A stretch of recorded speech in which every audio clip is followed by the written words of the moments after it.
And we are live with another episode of Comic Talk. It's that show brought to you by The Key where we talk about this week's new comic book releases, whether they're DC, whether they're Marvel, whether they're indie comics like Image or Dynamite or Boom Studios. We're here to talk about it all, everything that we could read in 24 hours. Because for those of you who don't know, new comic books come out on Wednesdays, and we're here every Thursday, 5 p.m. Pacific, 8 p.m. Eastern, to talk about everything that came out this week that we could also read in 24 hours. So we do our best. I'm your host, Dimithri Perera, and if you're watching us live, you're watching us on twitch.tv/The Keeg Show, or more importantly, because this is now our major live stream channel, is youtube.com/The Keeg Show. That's our big one right now. So if you're on YouTube, you're on Twitch, you could see us live, hop in the chat, let us know you're out there, like, comment, subscribe, follow, do your thing. And if you're listening to the podcast, you can't really see us, but you can hear us, which is awesome too. That's wherever you get your podcasts from. But let me introduce my guests. So in case you're on the podcast, you know who is talking. First, we got Ambrosha, aka Comics and Cupcakes, back on the show after... Oh, I'm sorry. How long? How long's it been? I think like a month and a half. That's good. That's not bad. No, but I hate canceling. But hello. Yeah. Welcome back. Thanks. I'm excited to be back. Yeah. Excited to have you. Thanks. It's you've been here for a while. Yeah. You've been on the show for a while. I can't remember the first time you came on. When we did, I thought your name was Keeg. Yeah. So long enough to not know my name. So that's good. But now you know. I do. So, thanks for learning and growing as a human being. Absolutely. I try every day. Also, we got a new guest, or semi-new, or new. Yeah, still new. I would say still new. He's been on the show before, where we got to talk about just like me and him talking about the comics. We got Jack, aka the Film Field. Jack, welcome back, man. Thank you for having me back again. I think it's been around a month or two, something like that. Yeah, glad to be back. Glad to talk comics. It's a great time to be talking about it. Yeah. Well, now I know a little bit more about you, because I forget which episode it was, but anyone out there who wants to like watch the previous episode with Jack, we talk a lot about like our taste in comics and what it's like. I would say we're different generations in a way. I'm not that much older than you. Well, I'm probably actually am much older than you, but are we different generations? Are you Gen Z? I am 22, so oof. Around. Wait, how old are you? 22. Dimithri, we're old. Whoa. I'm just 23. I'm still. Oh, that's right. Yeah, I'm 21. a youngin'. Fine. I'm just riding my Razor scooters everywhere. That's what kids do, right? Yeah, absolutely. Of course. I figured you they guys have were 20. hoverboards now. I don't even think kids have hoverboards anymore, right? Like they don't. Went real quick. What are kids riding around? Oh, those like e-bike things, right? I see electric scooters a lot and regular bikes. Electric scooters are pretty popular, I would say, especially in a lot of big cities. Okay. All right. I know like bird scooters and all that, but you know. Shout out to anyone out there who's watching us live. Like, comment, subscribe, follow. Just let us know you're out there. You don't even have to do much. Shout out on Twitch to DMVCBN, who said in our chat that they're our 400th Twitch follower. So yay! That's awesome. Thank you. I think Dimithri say you win a lifetime supply of something. You win a lifetime supply of watching our live streams. So I'll tell you this, if we ever charge for this show, I will give them a free subscription. If we ever do, that I promise you. DMVCBN on Twitch also hopped into our YouTube chat.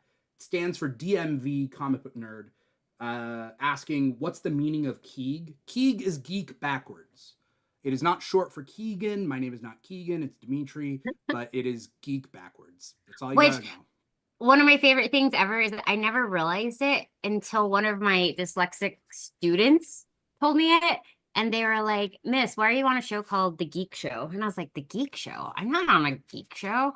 And then I was like, oh my gosh. So oh my God, it's a geek show.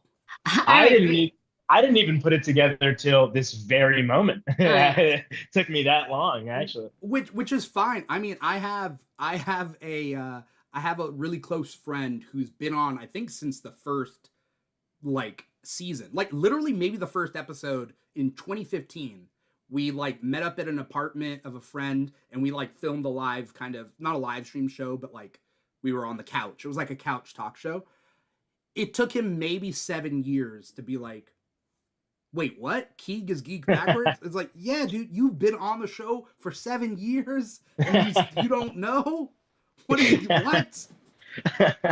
Yeah, I'll tell you, it's not going to take me 7 years. It'll take me, I think I hit what, 2 months of me Yeah. figuring it out. So not too bad. That's good, you know? Yeah. Shout out to Jason Finestone Colors saying dyslexics untie. So good stuff there. So the way this works, the Keeg is just a bunch of podcasts that we do. So this is Comic Talk, where we talk about all the books that we read from this week, the comics that came out and what we read. But we got other shows. We're doing an Andor after show, so we're into Star Wars Andor. We're doing that Saturday at noon Pacific time. But we also got like the Keeg Talks and the Keeg Chats, depending.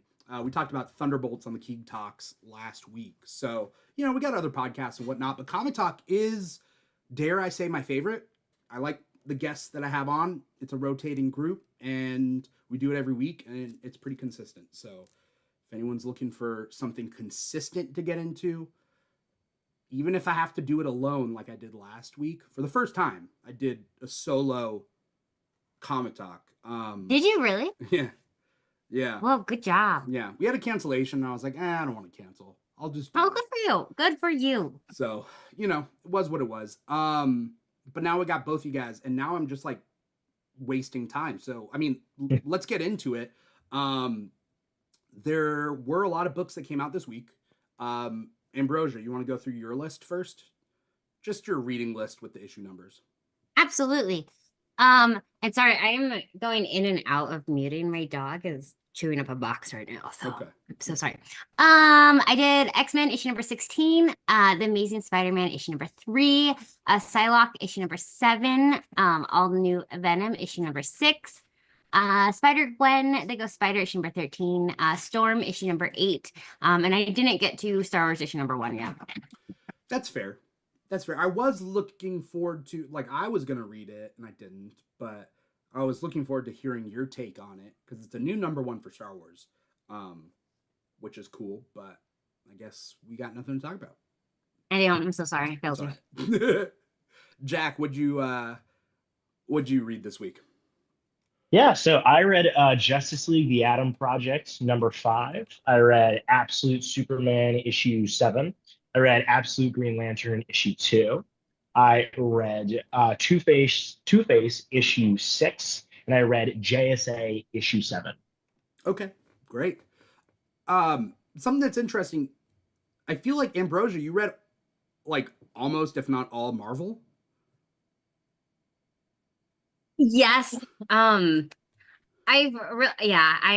realized that I read a lot more Marvel than I do DC. I mean, But that was because fine. like that's what I started on when I was younger, and I just continued on that journey. I'm the complete opposite. I'm the polar opposite. I read mostly DC and I like Marvel. I just don't really ever get around to it. You know? No, 100%, and especially like there's just so much lore, and I mean, like I think we each have our little like niche of like so much about like certain characters that we all can't be like Dimithri, all the things about all the things. I try. I mean, you do so good at that. Everybody has their what's it called when you don't know something? Their I don't know, whatever. I got some blank spots in my knowledge, but especially when it comes to DC, I can't blame anybody if it's too confusing. I like to pride myself on knowing a decent amount of the cosmology and the lore because it is incredibly complicated, but it's a mess. I've been getting my girlfriend into it. She's reading Final Crisis, and having her go through and read all of the extremely complicated lore of it all, it's a headache for sure. I don't blame anybody. It's funny. So Ambrosia reads mostly, if not all, Marvel. Jack reads DC. I read Marvel and DC not really much indie. And then I get other guests on the show that talk like indie comics, like Dynamite and Image and Boom Studios and whatnot. I did read one indie comic this week, Good job. which is interesting. But yeah, you're right, Jack. It's like DC, being a DC fan with all the reboots and everything, it's like it's very hard to keep track of everything.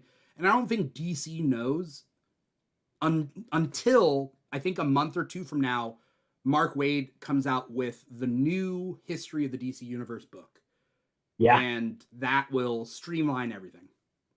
Yeah. And I think there's been some areas where it's been cleaned up. I think Joshua Williamson did a pretty good job with it. I wasn't a big fan of like Dark Crisis when that whole event came out, but I liked what he had done to explain all of these big events and all of the canon timeline of it. I think he did a good job, but it's funny because as good of a job as he did, you're streamlining and cleaning up a timeline that's already so messy. So it's like, even though he did a really good job, if you are only like kind of dipping your toe into DC, it's still unbelievably confusing. So having Waid come in and really tidy it up is going to be really fantastic for new readers. If anyone can do it, it's Mark Waid, you know? Yeah, 100%. He is literally the DC historian, but like Marvel, on the other hand, has what's called a sliding time scale or sliding timeline where it never really gets rebooted. Like they'll do soft reboots or merge Miles Morales into the universe, but like for the most part, like everything that happened in the past happened with a couple key changes. Like if they ever met like Richard Nixon, sure they didn't, but like they swap whatever president was around at the early part of their career into that spot. That's essentially what it is, right? Yeah. Or they just create like big illusions, like, oh, just kidding, that didn't happen. Right. But then Marvel does, because of their sliding timeline, it's like, how old is everybody? I don't know. Yeah. And that's it's the like funny us. thing. How old are we? We're all like the same age. Yeah, I mean, even with DC, I mean, they try to do things there where they're like, hey, let's clean this up where it's something to know, but you don't need to know it. Like they tried to clean up a lot of the 70s, 60s, really old Batman era with stuff from like Grant Morrison's era of Batman, where it was like, oh, there's this black case book and all these silly, goofy moments of like Batman fighting the Joker. And it's all these really silly scenarios, right? They just chalked it up to being, oh, these are moments Batman doesn't remember if they're real or not, where he thinks maybe, this really silly comic from the 60s, that's actually just Batman, on Joker's laughing gas or Scarecrow's fear gas, and this is an illusion he saw.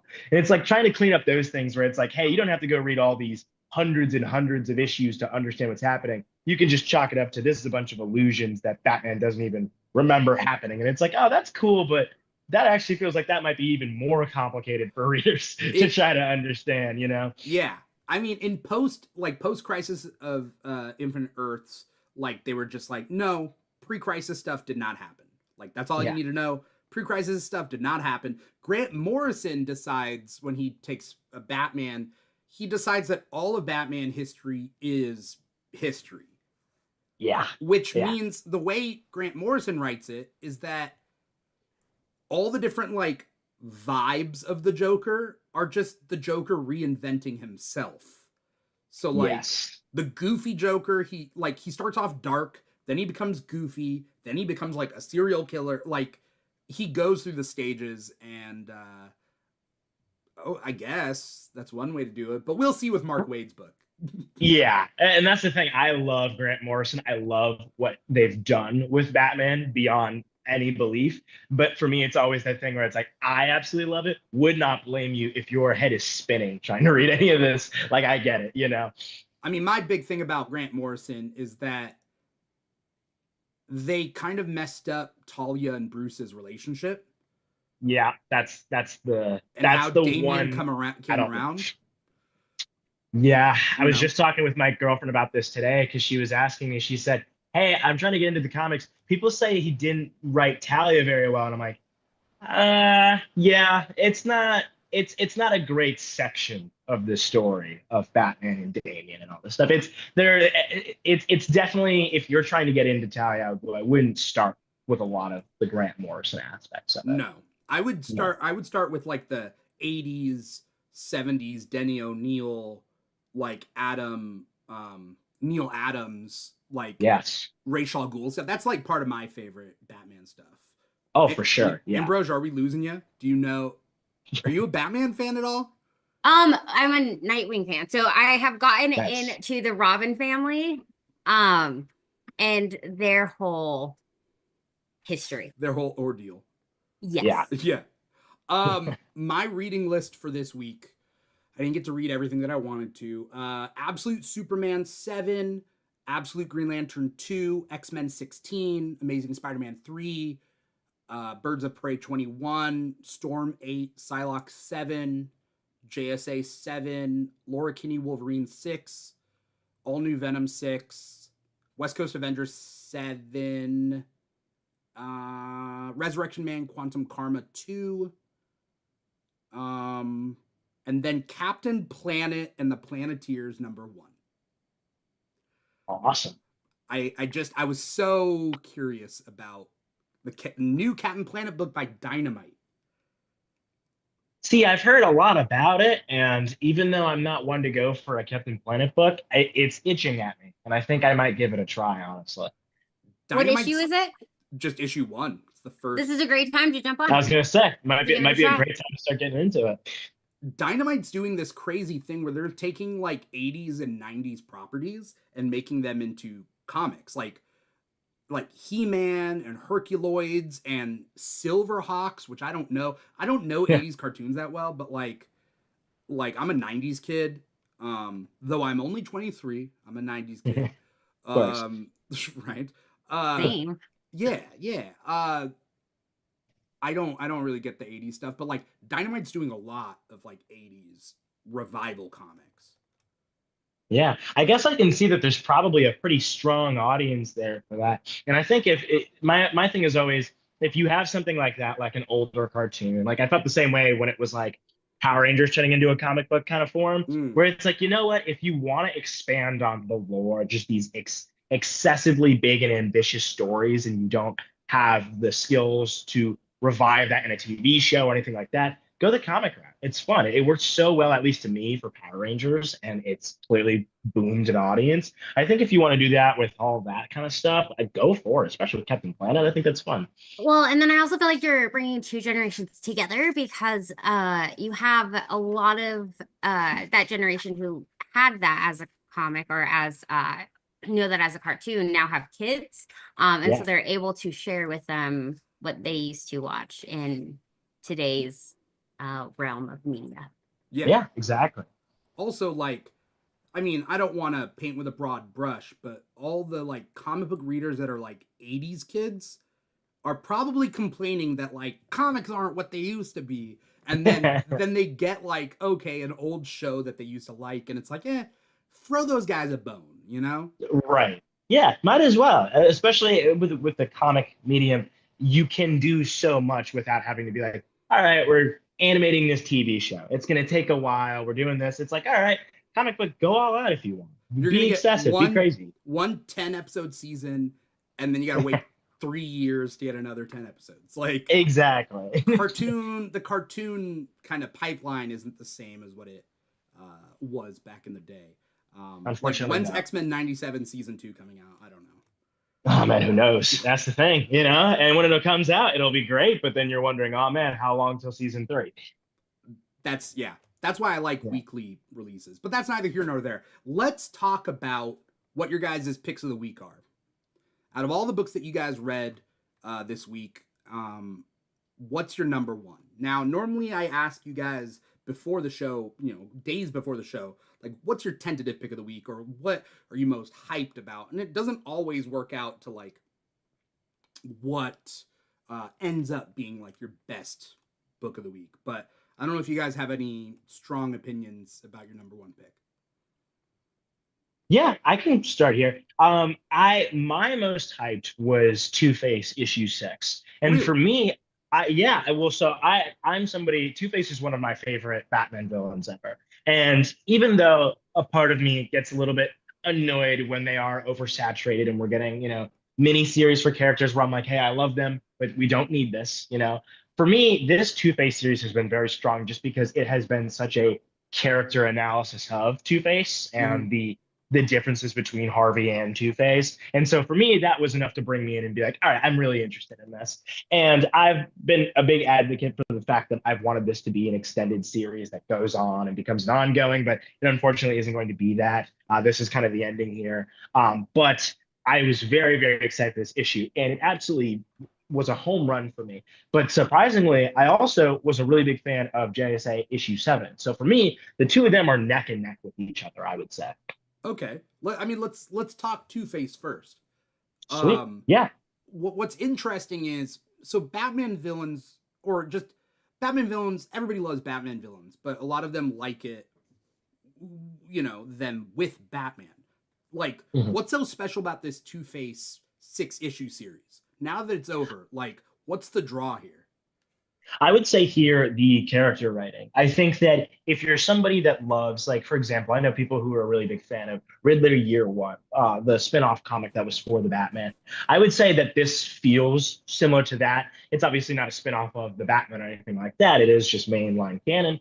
But I think that it's the kind of story where you are going to connect with Two-Face on a level that really makes you want to dive into any story involving him just throughout history. I think that the draw of it is the character writing. It's a weird comparison to make here, but it's the way I always look at writing Batman villains. I'm not a big fan of the Joker movie, but I would say the way that that is a character analysis of a Batman villain, it feels that way with this Two-Face series. It's got other characters in it as well, right? It's branching out overall to be like part of the DC universe, but it's telling a really strong story about Harvey versus Two-Face because Two-Face is that alter ego for him. And I think that it does a great job of showing Harvey Dent like almost trying to give excuses for himself for Two-Face being an extension of him. Because, there are so many stories where it's about Two-Face, fighting back against himself, right? Trying to be a good person, trying to push away from the Two-Face identity, but then kind of relapsing.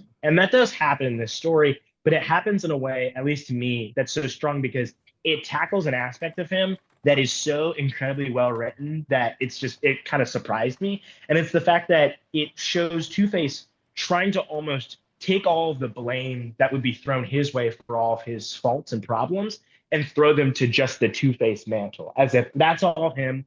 I've done nothing wrong, almost trying to keep himself guilt free. And this story has Batman in it a little bit, and it has Batman being incredibly like negative towards Harvey. And I'm someone who loves the personal relationship between Harvey and Bruce. I think that that's really important. I think that Batman should be a character that's very empathetic and sympathetic to the villains, especially someone like Harvey. And in this story, he really isn't. And typically that would bother me. Typically, I'd be like, this is kind of boring, stoic Batman writing where they try to write him really cold and like he's overly calculated and like he just doesn't care. I never like when Batman's written that way, but Yeah. it works so well in this story because it feels so much like forcing Harvey Dent to face the blame of what Two-Face is, and that it is a part of him and it is his fault. It's a weird comparison I'll make here, but if anyone's ever seen the show Barry and the way that that show kind of shows sort of trying to Yeah. shift your blame, it feels that way as we come to the conclusion of this series, at least in my opinion. And to me, it's so incredibly strong with the character writing, and especially in this issue, we get a lot of really great writing of Victor Zsasz who shows up. I think once you roll into this as like a story where you're thinking to yourself, hey, let's just see where this goes. I'm not super interested in Harvey Dent. I think you'll become a fan of his character through it. I think what's interesting about these villains is that, like, if you give them a solo series, you're not just. I think it'd be okay. I think any Batman villain can make you can make a good one movie off of any Batman villain. You just have to Yeah. figure out the premise and make it worthwhile. But I think even the dumbest Batman villain could make a good movie. But Yeah. can it make a good series of movies? Can it be a good ongoing comic book? And so, like, Yeah. Poison Ivy, which also came out this week, I have fallen so behind on Poison Ivy, but I do recommend Poison Ivy. It started off as 6 issues. DC then greenlit it for 12. Then after that, they're like, no, let's make it ongoing. Like, it passed its 2 tests, issue 6, issue 12. Two Face didn't seem to do that. Before we move on to like Ambrosia's #1 pick, why do you think like Two-Face didn't pass that 6? I would say the reason why is because I think they wanted to find the sweet spot of not overdoing it. And I think that that is a really good thing because, like you said, I think that I look at the Penguin show, for example. There's talks of like, hey, should they get a season 2?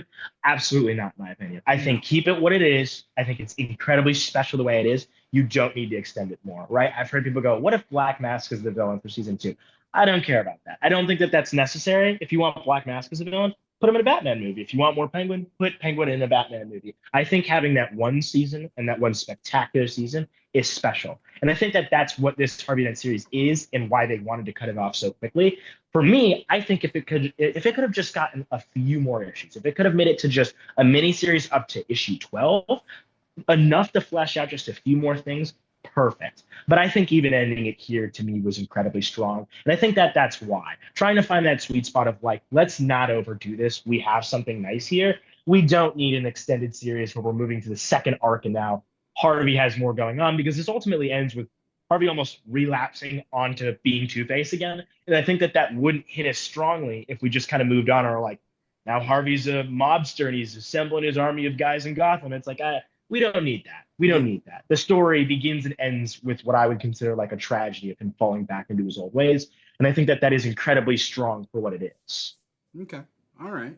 I also think that like first thing is that like DC and Marvel treat their books a little bit differently. Like DC has less wiggle room because their parent company seems like they want excuses not to make comics. And so like DC as a company is like trying to fight that, right? But I think that because of that, they're very eager to pull the trigger on 6 issues, wrap it up, make it into a trade paperback, and like move on. Yes. 100%. Instead of having an ongoing, right? It's a liability to have an ongoing, you know? Like Poison Ivy sells well, it's critically and commercially successful. Great, ongoing. But like, sometimes maybe we're just lucky we get 6 issues of a miniseries we like. Yeah, you know? and I think with this one, I think you did get lucky getting 6 because I think it was an incredibly strong story. And to me, I would rather look back thinking that was phenomenal. I wish I got a little bit more than thinking that went on a little too long, kind of lost its ground. It was okay at the end. I think it's much stronger to end off where they did. Fair. Ambrosia, what was your number 1? Hi. Oddly enough, well, I don't know, maybe oddly enough, I don't know. All new Venom issue number 6. Okay. So not oddly because that's your pick. That's your number 1? I think so, yeah. Let's talk about it because I've been in since like the first issue of this. Okay, and which is surprising because you typically aren't the biggest Venom fan. I don't like Venom. I don't like Carnage, but I do like their current series right now because they're doing new, fresh things with it. I know, which is exciting, which is also why I liked it. But it was surprising because I typically hate Mary Jane and I can't stand Mary Jane, but I really, really like her.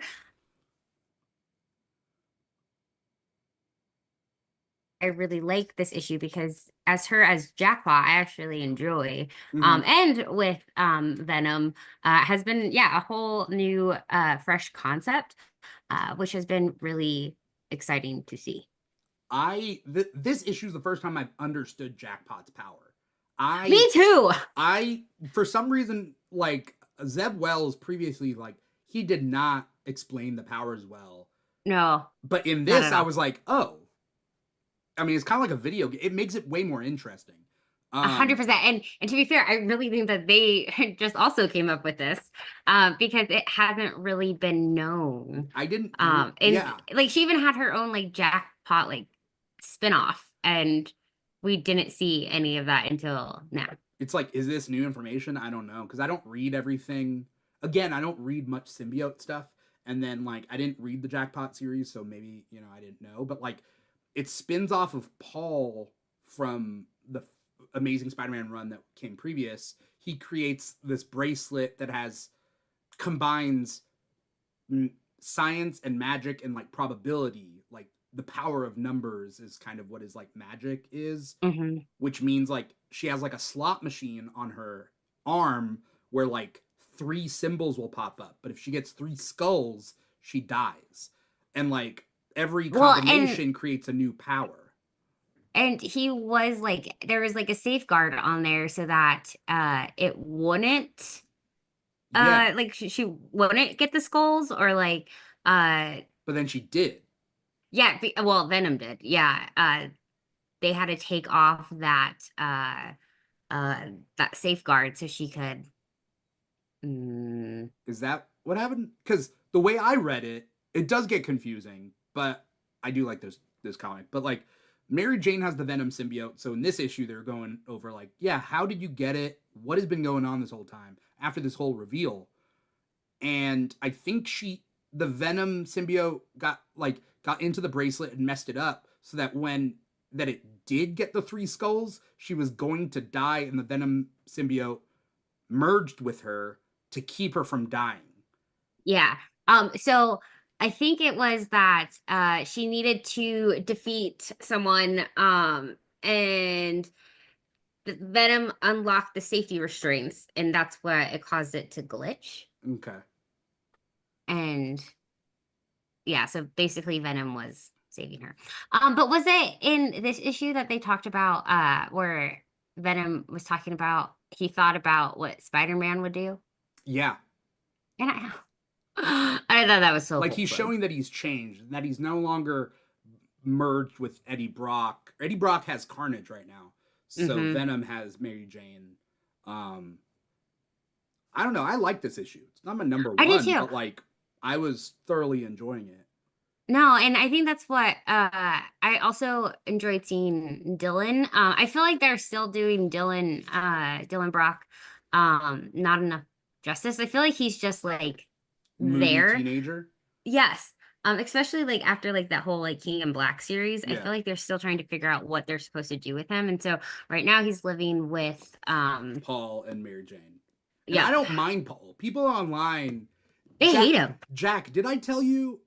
Was it you who I told? Somebody on this show I told about when I went to WonderCon in Anaheim. Somebody yelled at a comic. Did I tell you this? I don't think so. No. Okay, so No, but please tell. it was so funny. What did he say? I said it on, maybe it was my episode with Brian. But basically, there was a comic book on like one of the shops that was what was it? On the cover, it was Peter Parker and Black Cat. It was that classic cover, Peter Parker and Black Cat, and then Mary Jane's like shocked in the background, like she just walked in on them kissing or something. Like that's the cover. And some like some guy, I don't want to say a super dorky guy. He was super dorky, but like, aren't we all like, I don't know, we're all of course, yeah. So like whatever, maybe the pot calling the kettle black. But the guy goes above and beyond. He goes up and he looks straight down at the comic, and he doesn't look at anyone else. It's not for anyone else. He looks down and he goes, "That's what you get, Mary Jane." and it's like, I hope you're happy with Paul. And then he leaves. He doesn't look around to see if anyone liked his performance. He just yelled his whole frustration at this book and walked away. Good for That's him. Personal, Good yeah. for him. He knew it had to be said. I felt that to my core. That's what you get. I love that. See, I wish I was there for that. I was looking around to see if anyone else saw it. Nobody else saw it. I'm like, it was just in my head. Okay. I guess it had to be said. Oh, it does. I say it. I go on my rants all the time. I don't mind Paul, is what I'm trying to say. I don't mind him either. I don't understand why people are hating on him so bad, but I've enjoyed him, and maybe it's because Mary Jane doesn't belong with Peter Parker, and I'm happy with her and Paul. I think they're a good fit. I'm trying to think of what my pick of the week is this week, and yeah, I mean, I'm gonna go with Absolute Superman 7. Let me just put it this way: if it wasn't Absolute Superman 7, it'd be Captain Planet. Oh, because Captain Planet was super fun. I love that. That's so, exciting. Jack, you definitely have to pick it up now. Oh, 100%. Yeah, it's happening immediately right after this, I think. Yeah. I mean, just so I don't have to double back, I'll just talk about Captain Planet real quick. Is that like it's by Dynamite? It's a new start. It's not tied with the show, but it's like it's a reboot, right? For me, I thought it was like super good, and it takes place in modern time. I just think that they're trying to pitch a movie. Like it was very cinematic. Like it starts off with like Gaia, who's like the mistress of the earth or whatever, on the run from bad guys, and they capture her and they like put her in prison. And then before she gets captured, she like releases the rings out to the world. So you see all the five Planeteers get their rings, and then like that's pretty much it. And it was like, oh, this is like the beginning of a movie, and then you would be like, boom, Captain Planet, and then like get in the movie. Like that's what it seemed like. So, like, I don't know. It was pretty cool. I think that one's gonna be right up my alley, honestly.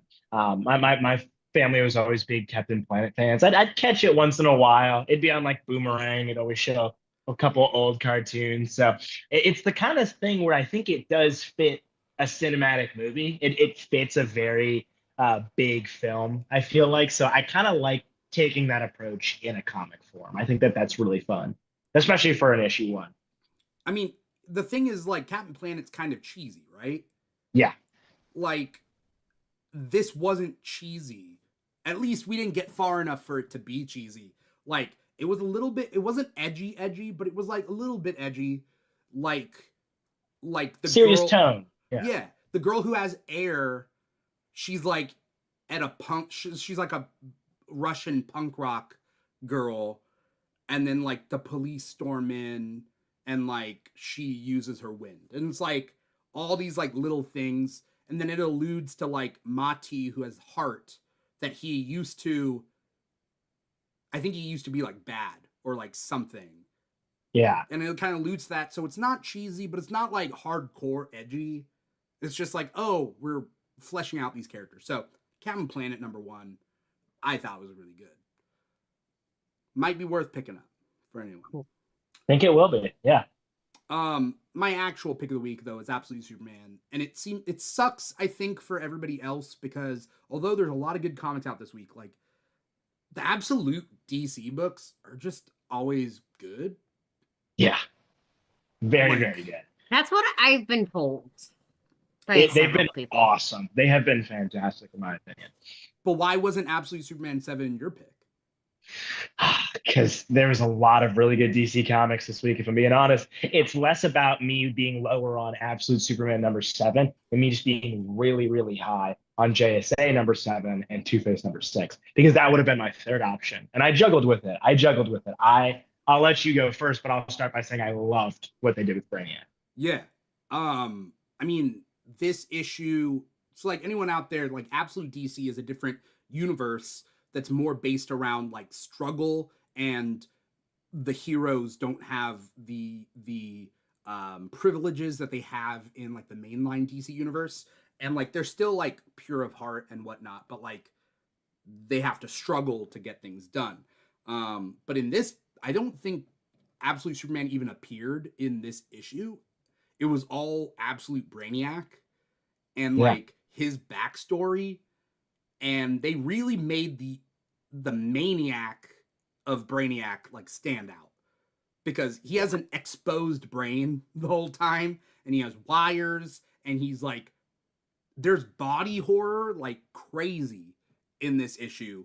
Like he shrinks someone's skin, and then he like, I think he shrinks one other person's bones inside their own body, and like there's some gross stuff, but it's all about Brainiac, and like it's really setting him up to be the villain of this, or one of the villains. I thought it was great. Yeah, I think that the way that they're going with this, because it was interesting at first, because my friend had read it and he was like, yeah, I loved it. He was like, I just kind of wish it wasn't only a Brainiac origin issue. I wish we got some Superman in there, just because, we are only on issue 7 here. And to a degree, I do agree. But when it's as strong as it is with how they came out the gates with Brainiac here, I do not mind it even a little bit. And like you said, I think I fully agree.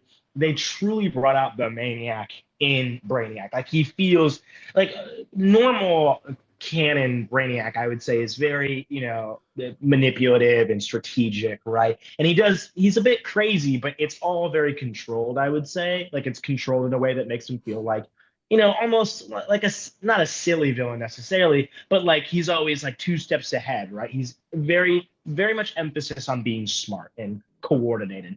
This one feels incredibly like mad scientist, creepy, like you said, body horror in a way that's so different that fits this Superman that it's so incredibly exciting because I'm someone who loves Brainiac, but doesn't always love Brainiac being the main villain of Superman stories, just because I like for other villains to get the spotlight. I love Atomic Skull. I love Metallo. I prefer for them to get, sort of the spotlight. For this, not at all. I want Brainiac all the way through. What they're doing with him here is so incredibly interesting that I'm locked in for the ride.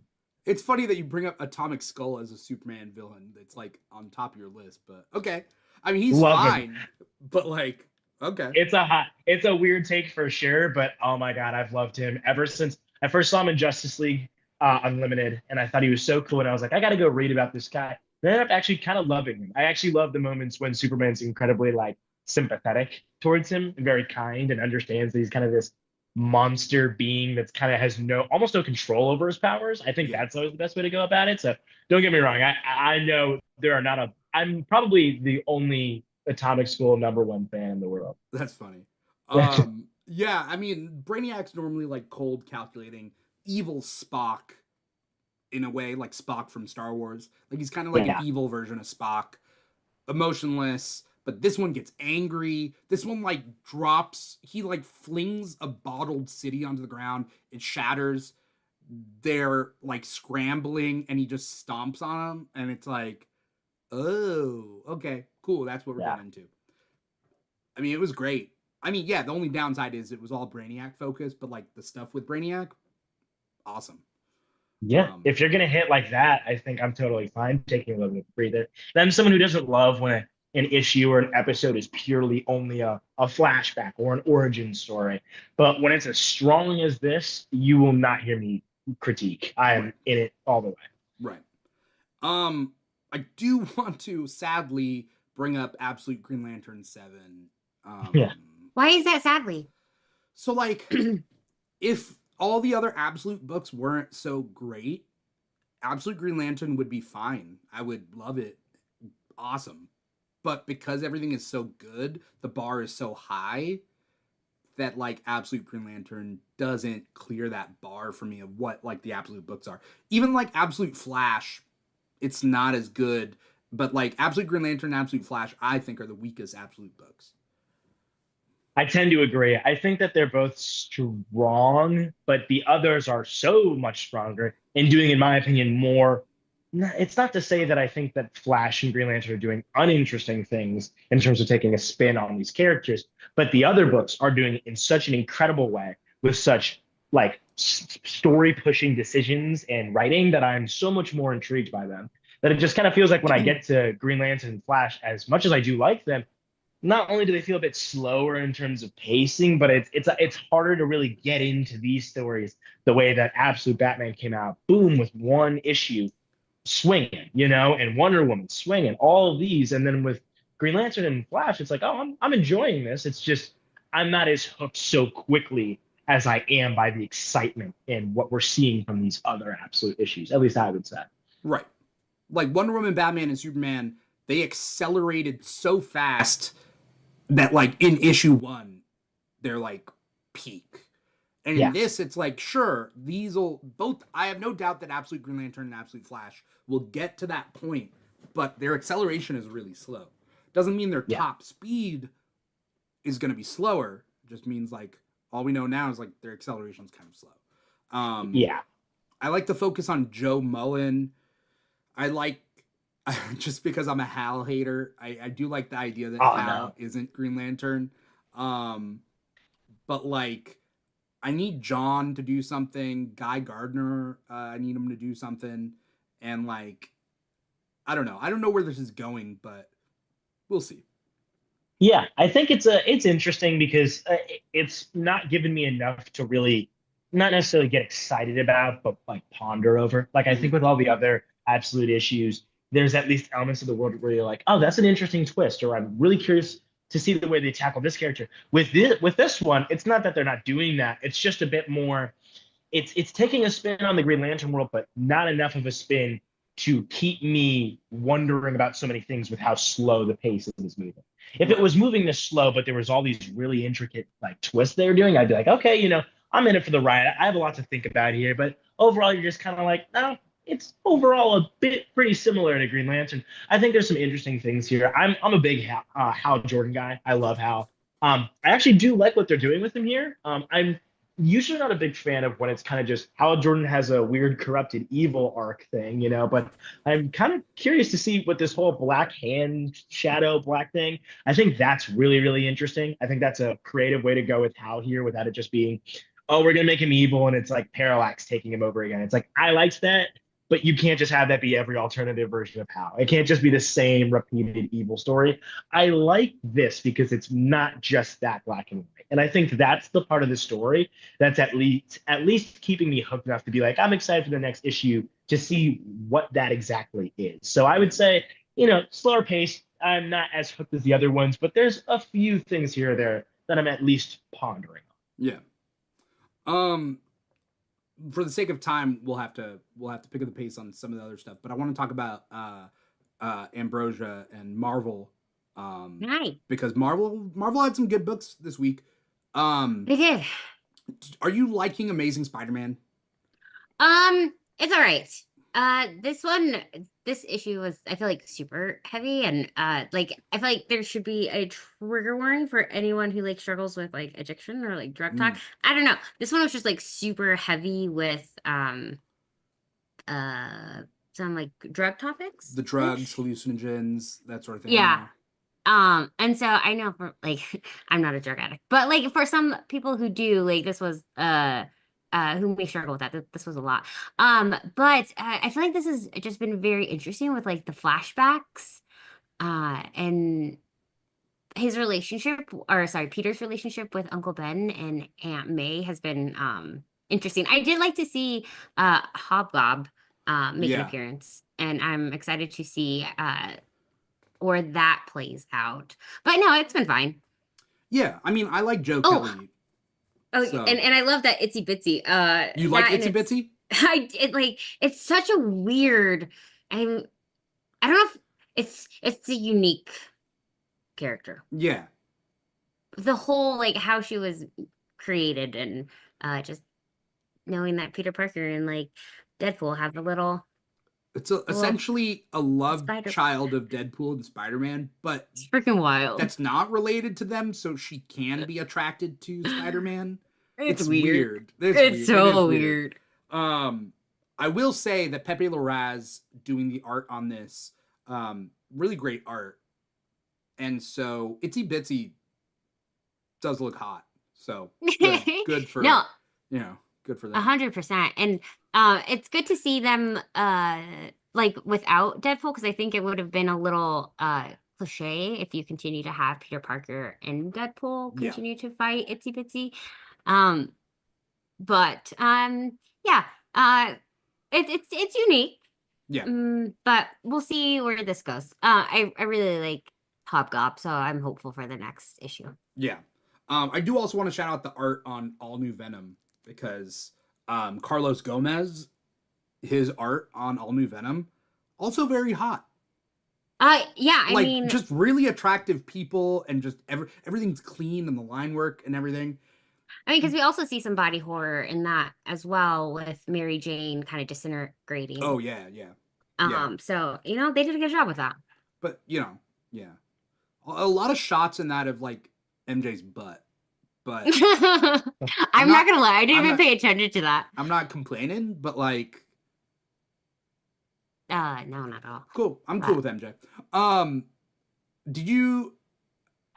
Well, I mean, might as well go for the trifecta. Did you read Spider-Gwen Ghost Spider issue 13?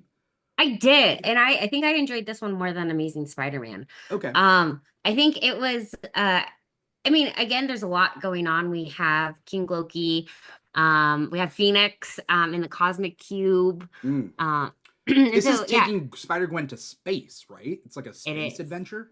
It is. Okay. And so that's why did you read this one? No, I'm not reading this one. I do think it looks great, and it's written by Stephanie Phillips, who is on TikTok and Instagram. So shout out to Stephanie. But no, I haven't read this one. Okay. Yeah. It's another good different storyline. I definitely could see them going in different routes with all the Spider series. And I think it's just because everything is starting to get super repetitive. Yeah. And so yeah, what better yet to have Spider-Gwen hang out with Jean Grey and have a cosmic cube in her. Right. I mean, that's the thing about spider people. That's also the thing about like Bat family stuff is like, how do you write each character different? And then how do you write the adventures differently across each comic, right? Like Nightwing has a comic, Damian has a team up comic with Batman and Robin. Like, how do you make everything all just different? So like Spider-Man, essentially there's Miles, there's Peter, and there's Gwen. There's Ben Riley. Yeah, but like he doesn't have his own series right now, right? No. But like, if he was, like, how would that series just be different, No, and so kudos to them for trying something different. And I mean, honestly, if there is going to be someone to help her with her cosmic power inside, then Jean Grey is a great person to come be her mentor. Yeah. And that's what in this we see that's what Gwen needed, and they talked about like balance and control, and so it was cool to see it come full circle. It's very heartfelt. Yeah, it was good. Cool. I don't think either of you read West Coast Avengers #7. No. I did not. I'm liking it. They introduced like a semi-new hero. He is a villain or an ex-villain named Killer Watt, but he's on the West Coast Avengers. It's like a rehabilitation program. And like the basic premise of this is like Ultron is on the West Coast Avengers team, because the premise is, and I recommend this book. It's pretty good. Might be worth binging and catching up. But essentially Ultron has realized that he, like, his goal, I guess, or his desires, like, how can he accomplish what he wants? So he splits into different versions of Ultron that all have different personalities and motives. So there's like a hero Ultron who thinks that like he'll attain his motives through like being a superhero. And then there's serial killer Ultron. And then there's like religious messiah Ultron. And like there's different types of Ultrons. And I mean, I'm not a big Ultron fan, but like I like this take on Ultron. So that's West Coast Avengers for you. Obviously, I haven't been reading it, but in concept, I do like that a lot, to be honest. And same here. I'm not a big Ultron guy overall, but I feel like if you were trying to shake it up a little bit and find something interesting to dive into with him, splitting him up in that kind of way, I think is really, really intriguing. Overall, I don't know how much I love specifically the idea of him having a hero version of himself. I don't hate it at all. But I love the general concept of him splitting up into those different ideas, especially that Messiah one. That would be enough to get me intrigued to be reading a bit more into that. Yeah. There's a Church of Ultron where people, they're not being tricked. They willingly give up their, like, they become cyborgs to attain like forever life, right? Like to live forever. Yeah. They're not being tricked. They opt into, because like it'll be people who have cancer. And they'll be like, I will give up like my humanity in order to live forever. And like, you can't blame them, Right. Yeah, that's actually really interesting. I'll have to check some of that out. There's a lot of good Marvel stuff, And that's what people tell me. Ambrosia, there's a lot of good DC stuff. So. Oh, 100%. It's just, it's so hard to keep it up with everything. Yeah. As much as I want to. I want there to be so much more time just to know all the things. Yeah. I Yeah. will recommend for anyone looking to get into DC, the DC Universe Infinite app. Um, it's pretty cheap, and you can read it on your phone. And they're not paying me to say that, but they did reach out to me, and I did a video for them. But like, I do believe in the product, so Good product. it is, yeah. And if you do the ultra tier, you can get comics that are 30 days later than the comic shop. So like just the next month. You don't have to wait too long. So you're only like 30 days behind of new releases. So speaking of DC, JSA number 7.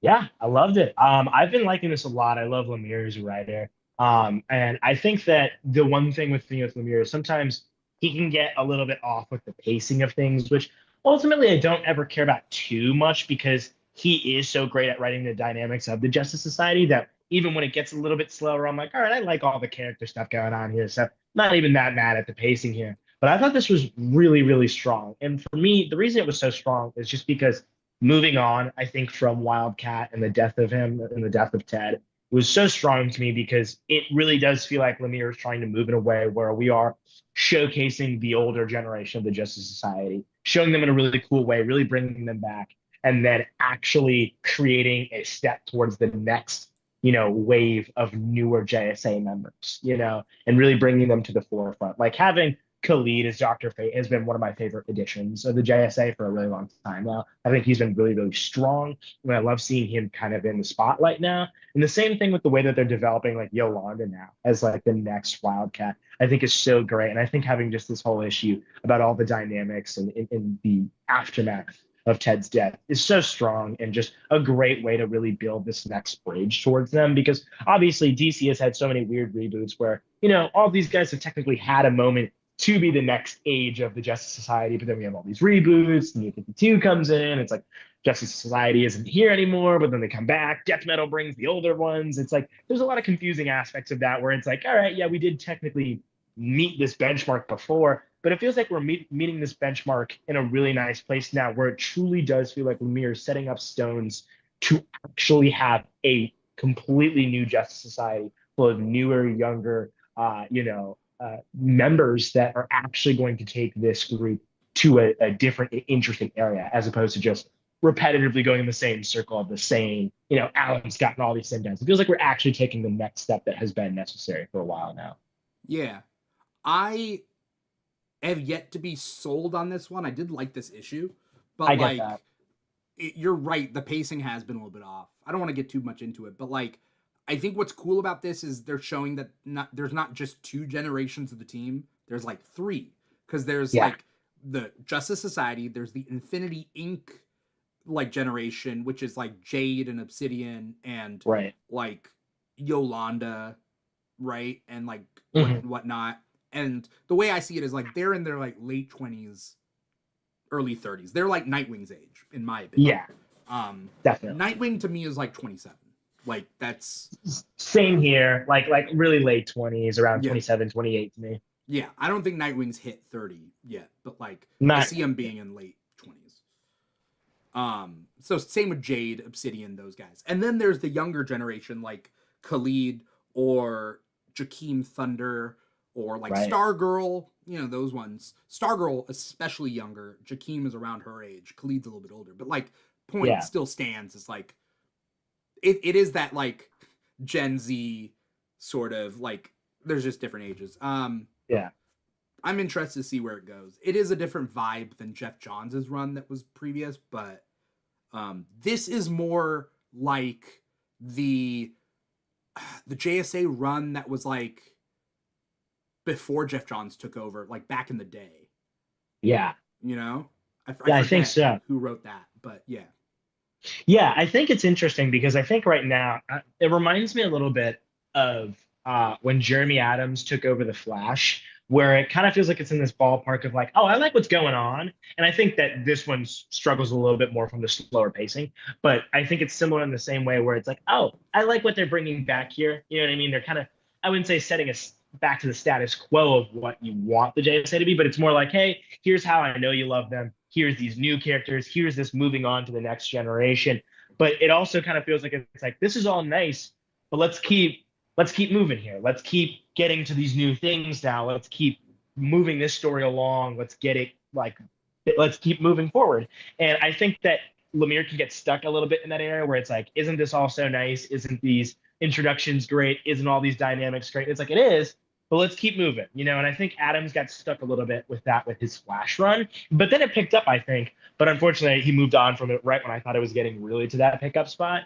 At least to me, I think this run is very similar to that, where it feels like it has those same not necessarily pacing issues, but similar kind of format where it's like, I like that we're hitting the status quo again, but let's keep moving and see where these characters go. Let's see this story truly broaden and get bigger. Yeah. We'll hit the rest of the stuff on our list, but we'll go quick thoughts on some of these ones because we still got a couple more. We don't have too much time. Ambrosia, did you read X-Men? I did. Yes, I've been keeping up. Are you liking it? This one surprisingly I thought was like good. It was fun. It was interesting. Have you not been enjoying it? It ebbs and it flows with the new X-Men stuff, but in this it's like the quote unquote new X-Men, and they're all like they're just like new. They have their powers like recently, and they're like, we're the new X-Men now, and like the X-Men fight them and like whatever. It was fun. We got to see some new mutant powers. No, yeah, and it was. I feel like this one was like a good battling comic. Yeah, like it was. This one. It was all a fight. Yeah, which was fun to see. Yeah. So I've been enjoying it. I don't know what Juice's powers are. I think he's just a liquid. Does he look? He's just made of orange juice or something. I don't know what he. His name is like, Juice, but he's an orange liquid person. There's an X-Men that's just Juice. Yes. Well, these are all off-brand X-Men. Like they're not X-Men proper. They're made from another organization called 3K. Okay. Is it called 3K? Is it called 3K? Yeah. Which is weird. That sounds like KKK. Yeah. Oh my gosh. A little bit. Oh my gosh, stop. I didn't even think about that. It does a little bit. Yeah. Is that on purpose? Because I think they might be run by anti-mutant people, but I don't know. Anyway, the point being is I didn't realize that. It's interesting the way it's going. We got to move on though. Psylocke number 7. Did you read that one? I did, and I also I've been enjoying the whole entire Psylocke series. It's been good. It's been so good. Yeah. And so I love that she's had her own storyline. And I love that we just get to learn so much more about her life in the past. It's been so good. Yeah. Justice League the Atom Project number 5. I only read like the first 2 issues of this. I think this is a book that Jack read. Is it worth it? I'm a big Captain Atom guy, which is why I've been keeping up. It's not great, I'll say. I think that it's interesting in terms of I want to see where they go with Captain Atom because he doesn't get a lot of spotlight.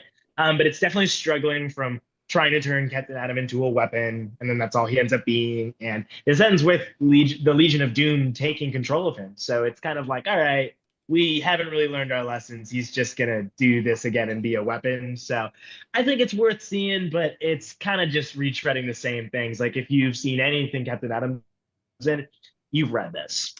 Yeah, I'm not a big fan of Captain Atom. I just like him to be like the government lackey. I think he fills that role. It's like the government's like jump and he's like how high and like cool. But he's not interesting. It's just like throw him at Superman and see what happens. Yeah, I think he's always been really interesting because I think he's actually somebody who's always really willing to defy the government. Like I think that he does a lot of similar things that what Captain America does in Marvel.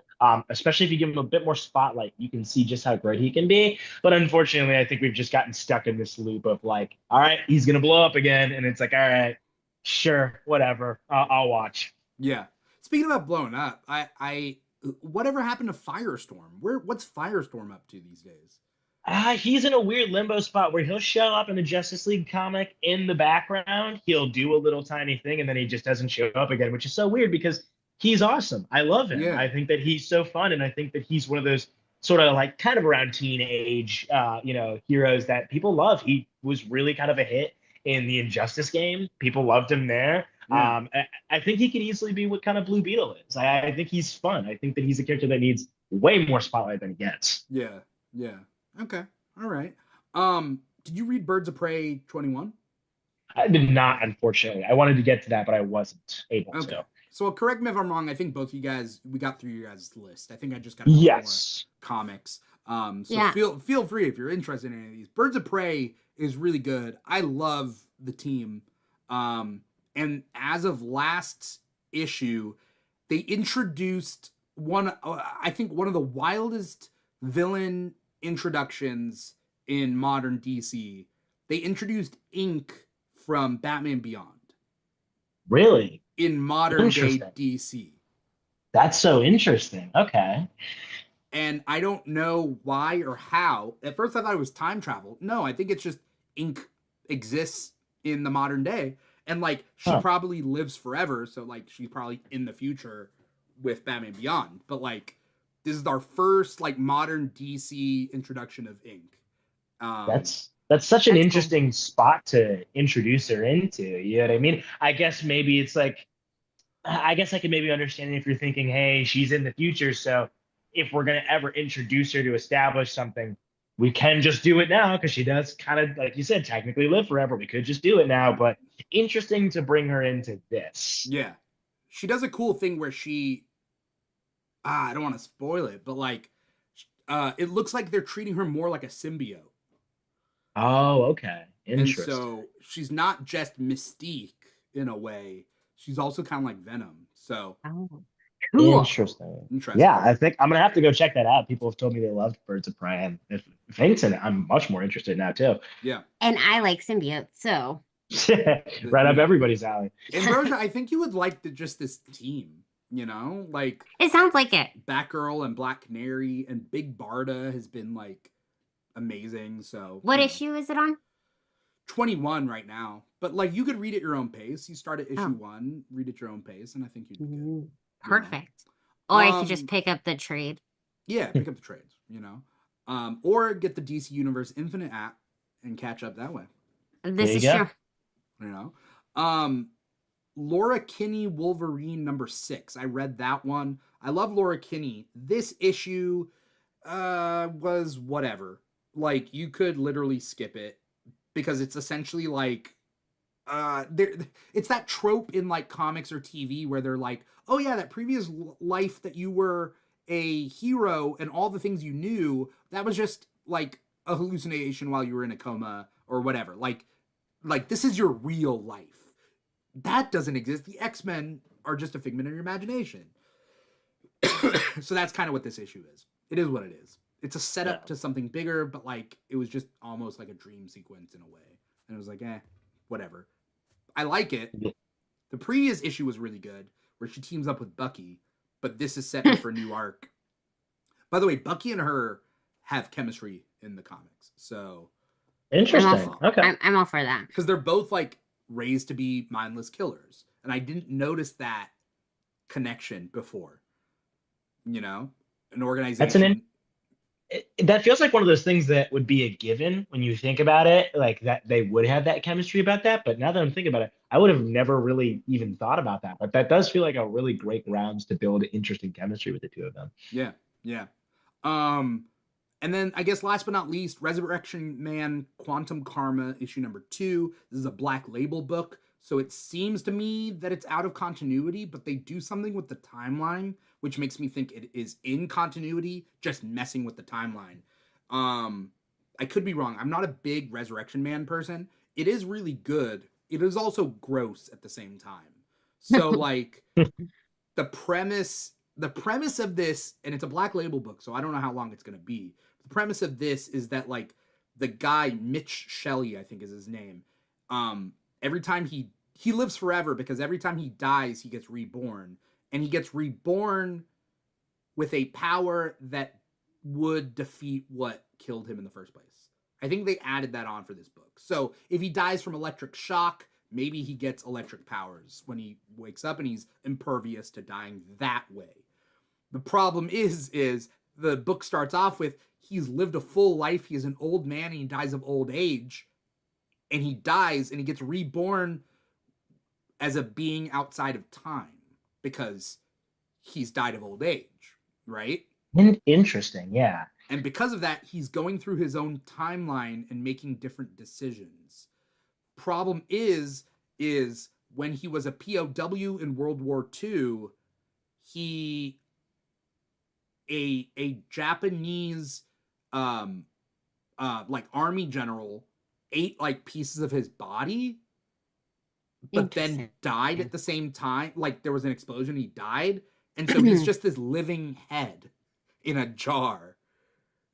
And there's Whoa, this, I like, gotta read this. there's this cult. There's this cult of this jar, head in a jar has created this cult now in modern time that will eat super people. Like they'll all put on masks and they just eat super people with the hope of gaining their power. And I don't think they do, but they keep eating because this head in a jar gained immortality by eating this one guy. Wow. Fascinating. Really interesting. I mean, even off of all that premise. And you said this isn't part of continuity? I don't know yet because I'm not a big Resurrection Man guy, so I don't know. Mm-hmm. But like, interesting though, because it's Black Label, it's allowed to be outside of continuity. So mm-hmm. it could even be in continuity until it's not, or it could not be in continuity until the timeline stuff brings it into continuity. So I don't know. That is one thing that I do keep up with most of the time is DC's Black Label because it's so good. It is short really and sweet stories, you know. And a lot of them you don't need to know as much like backstory to a lot of the characters. Yeah, they work on their own. Yeah. Did you read Storm? I did. Did you like it? Storm number 8. Yes, I loved it actually. Me too. So the Thunder War is looming. They're bringing in thunder gods from different mythologies, and like again, the art very hot. So there's something, but it's not cheesecake, but it is in a way because like, is it Lucas Wernick? I'm not quite sure. I don't know. But like the art makes it. So, I think it's Lucas Wernick. Lucas Wernick's art is always like, oh, if only they were real people, you know? Understandable. It is Lucas Wernick, looks like. So anyway, I want to thank both of you so much for coming on this show, taking time out of your day to talk comics. Before we get going though, and before I ask you, shout out to anyone out there watching. If you're watching us live on Twitch or YouTube, shout out to you guys. Thank you so much. If you were lurking, that's okay. If you're listening to the podcast, wherever you get your podcast from, Apple Podcasts, Spotify, iHeartRadio, Audible, Amazon Music, SoundCloud, whatever, like, comment, subscribe, follow, write a review, do your thing. Let us know you're out there. DMV Comic Book Nerd did mention that they had read Absolute Superman this week, Green Lantern, Sam Wilson, Captain America, Storm, and X-Men. So that's a pretty good pull. So good stuff, DMV. Ambrosia, where can we find you? What do you got coming up? Anything you want to plug? Honestly, I've just been vibing and just reading comics. So nothing right now. But you can find me on TikTok at Comics and Cupcakes and Instagram at Ambrosia_Linda. Awesome. Jack, same thing. Where can we find you? What do you got coming up? Anything you want to plug? Yeah, you guys can find me at The Film Field. I'm on TikTok, YouTube, Instagram. Got a few new YouTube videos coming up in the next couple weeks or so, going over actually all of the absolute titles and talking about theories and all the interesting lore in regards to that. So be on the lookout for that if you're interested in that kind of stuff and anything DC related. Awesome. For anyone out there who wants to follow me personally, you can follow me at This Is Dimithri on Instagram. You know, that's like my personal one. But if you're looking for The Keeg, follow The Keeg on social media at The Keeg Show. On TikTok and Instagram, those are our two biggest ones. We're also on Blue Sky and Threads and all that stuff. At The Keeg Show / The Keeg Show. Wherever you can find The Keeg, we are there. Comic Talk is just one of our shows. We do Comic Talk every Thursday, 5 p.m. Pacific, 8 p.m. Eastern. On Thursday nights on Twitch and YouTube and whatnot. But we also got other shows. We got the Andor After Show, which we do on Saturdays for the next 2 Saturdays at noon Pacific time. We also got the Keeg Talks as we get into movie season with summer blockbusters and whatnot. We're going to be doing way more the Keeg Talks. We just had the Keeg Talks Thunderbolts, did a whole episode on that. But obviously, like we got Mission Impossible coming out soon, Lilo and Stitch, and eventually Superman and Fantastic Four and all that good stuff. So stay tuned for that.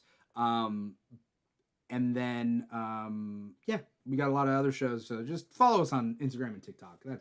That's an easy way to keep up with everything. That is pretty much it. If you haven't gone on comicshoplocator.com, you should do that. Find a comic shop near you. Go to comicshoplocator.com. Support your local comic shops. If you're looking for online comics, Marvel Unlimited app and the DC Universe Infinite app, go check those out. Support your local public libraries. They probably got comics there. That's how I got started. Is just like going to the library a lot, checking them out for free and reading as many comics as many times. Like I have read things over and over and over again, like Kingdom Come, because it was in the library and that was like one of the only books they had there. So That's how I found my first comic book. yeah, you know. So I mean, libraries, support your local public libraries. That's pretty much it. Thank you guys so much for coming on. Thank you everybody out there for watching.